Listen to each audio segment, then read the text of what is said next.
Fala galera, beleza? Eu sou o Jonatas Braga, professor de Filosofia e Sociologia, e neste vídeo eu vou explicar para vocês 5 autores contemporâneos que são fundamentais para você que vai fazer o Enem e quer articular filosofia e redação. Quais são esses autores? Zygmunt Bauman, Hans Jonas, Jürgen Habermas, Hannah Arendt e Peter Singer. Então, antes de começar a falar desses autores, eu quero te lembrar de se inscrever no meu canal, deixar nos comentários qualquer tipo de dúvida ou sugestão e também compartilhar esse vídeo com os amigos, que é só assim que esse nosso canal vai continuar crescendo. Em Zygmunt Bauman, como todo mundo sabe, é fundamental a gente entender a metáfora da liquidez, né? O Zygmunt Bauman utiliza esse conceito para descrever a sociedade atual. E por que fazer essa comparação com o líquido, com a água, né? É importante a gente lembrar o quê? Que a água ela vai se adaptar a qualquer circunstâncias. Ela se modifica de maneira rápida, de maneira veloz. Então, é importante a gente entender essa ideia para a gente compreender, por exemplo, a identidade do indivíduo no contexto atual. Entender também as perspectivas políticas, os relacionamentos, a própria lógica de consumo. Então, a gente entende que quando Bauman fala que a modernidade ela é líquida, é porque nada mais é solidificado, tudo se transforma e tudo se modifica de maneira muito rápida. Exemplo, as formas, as estruturas e as configurações familiares, né? Aquela estrutura familiar burguesa, nuclear, lá pensada, criada, se desenvolvida a partir do século XVIII, ela não existe mais. Então tudo hoje se modifica, se transforma. E uma característica muito relevante é entendermos que a velocidade que essas transformações têm acontecido no contexto atual é muito grande. E a gente pode pegar, por exemplo, as ferramentas tecnológicas, né, que têm se modificado, se transformado, evoluído, e toda a condição humana tem sido repensada diante desse novo cenário. Vamos pegar, por exemplo, a noção de amizade. Hoje, no contexto que nós estamos inseridos, quando se fala amigos, logo nós lembramos de quê? Das redes sociais. Na maioria das vezes, né, relações superficiais são estabelecidas e também são diluídas de uma maneira muito rápida. Então, hoje, nós percebemos que a condição do indivíduo dentro da sociedade é muito diferente de 10, 20 anos atrás, né? Hoje, as pessoas, o que marca a vida das pessoas é justamente a velocidade das transformações, ao contrário das gerações anteriores. Vou pegar um exemplo, né? Depois que eu saí da casa dos meus pais, em menos de 3 anos, eu morei em 3 endereços diferentes, né? E já meus pais, eles estão há 25 anos morando no mesmo endereço, ou seja, as raízes que eles criaram naquele espaço, as identidades, os relacionamentos são mais solidificadas. No meu caso, que mudei de endereço várias vezes, num período curto de tempo, a gente pode perceber o quê? Que eu fui criado, né? Eu cresci dentro dessa modernidade líquida, então a forma como eu lido com o novo é diferente, a forma como eu me modifico, a forma como eu modifico o meu ambiente é diferente, o tipo de relacionamento que eu estabeleço com os meus vizinhos é diferente, a minha identidade é diferente. Então vocês perceberam nesse exemplo que eu citei? Esta é a característica fundamental da modernidade líquida, a velocidade com que acontecem as transformações e a forma como nós, indivíduos, produtos dessa modernidade líquida, nos adaptamos diante das circunstâncias, ok? Então espero que tenha ficado claro. Outro autor importantíssimo que eu tenho para destacar aqui para vocês é o Hans Jonas, um filósofo que nasceu em 1903 e morreu em 93, né? Ele é alemão. O Hans Jonas traz para a gente uma nova concepção em torno da ética, né?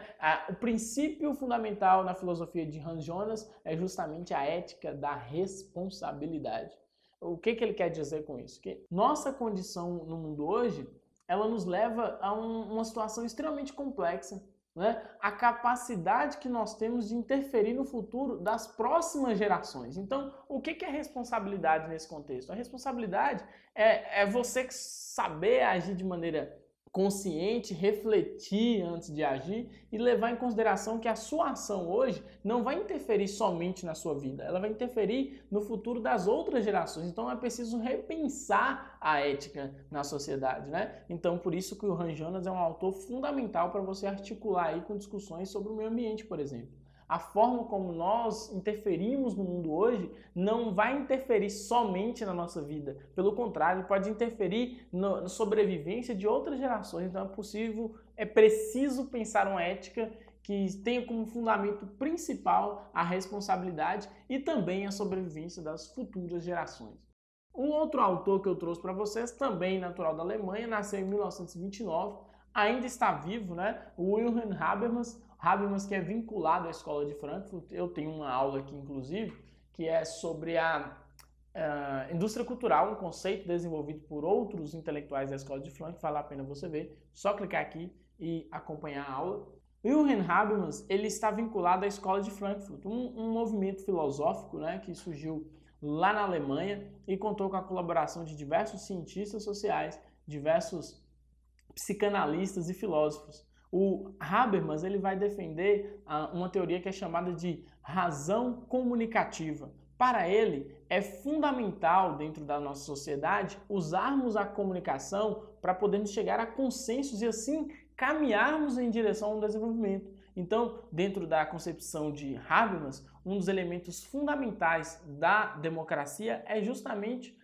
o diálogo. Então, a teoria dele se faz muito útil, principalmente no contexto político que nós estamos vivendo aqui no Brasil, né? Que as pessoas estão cada vez mais se distanciando e cada vez mais utilizando menos o diálogo como fonte de solução, como meio para solucionar os seus problemas, né? E as pessoas estão cada vez mais se distanciando.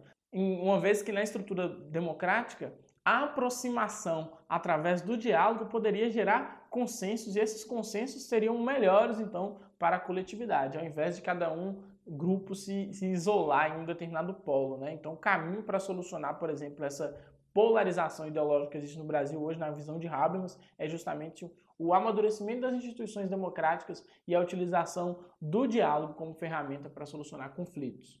Outra autora fundamental nesse período, né, que a gente está aqui inserido, que é a era contemporânea, é Hannah Arendt, filósofa de origem judaica. A Hannah Arendt nasceu na Alemanha em 1906 e morreu em 1975. A Hannah Arendt faz diversos estudos, como, por exemplo, em relação às origens do totalitarismo, onde ela analisa ali o stalinismo, ela analisa também o nazismo, né? Então, é uma autora muito importante para entender os regimes totalitários.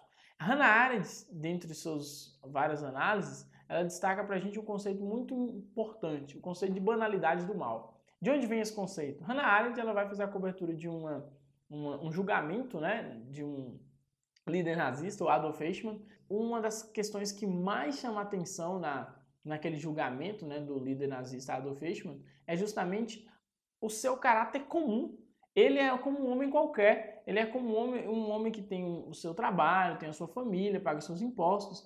E isso que chama a atenção na perspectiva dela, porque para ela, ele representa um novo tipo de personificação do mal. O mal não é visto agora mais como algo monstruoso. Pelo contrário, o mal está dissipado nas relações sociais, de modo que aquele que você menos espera pode cometer diversas atrocidades. Né? Essa banalidade do mal é apontada por Hannah Arendt nesse julgamento e destaca, né, o surgimento de um novo tipo de criminoso, que para ela seria o burocrata, o criminoso burocrata. É aquele indivíduo que quer se eximir das responsabilidades, né, e afirma que não, eu não tenho culpa sobre isso, eu apenas seguir regras. Né? Ela afirma que o principal argumento que o Eichmann usava no julgamento era sempre esse, tentar tirar de suas costas a sua responsabilidade sobre a vida dos judeus, que foram mortos ali por aquele regime. Aí ela afirma o quê? Que ele busca sempre se amparar na regra institucional, usando o discurso de que, não, eu não tenho culpa, eu apenas segui regras.